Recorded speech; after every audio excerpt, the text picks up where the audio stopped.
Sofia, cerita sikit. Apa pengalaman Sofia dekat Rise to Shine? So basically Rise to Shine ni adalah program di mana semua MPP daripada college BPT dengan BKT berkumpul untuk buat camp bersama-sama dekat College Mara Seremban. Kami pergi Seremban pula tadi. Dah mana dah? Tadi Beranak. Lepas tu Seri Iskandar. Lepas tu ni dah sampai Seremban pula. Jauh ke pusat satu Malaysia. Masuk itulah. sini kan kamu ada peluang untuk berjalan satu Malaysia memang. College Mara Kulim macam saya kata lah, tak pernah habis dengan aktiviti.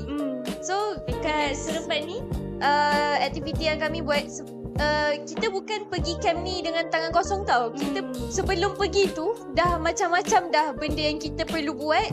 Perlu Kami siapkan. banyak sangat prepare for that. Preparation before pergi ke College Mara Seremban. So antaranya ialah buat program CSR lah kan. Betul, CSR. Kita buat CSR tu. kita kita collab dengan 4 college lain. Kita waktu tu College Mara Kulim dengan IKM Surai Petani, IKM Seberang Purai Utara dengan apa satu lagi? KKTM Balik Pulau. KKTM Balik Pulau.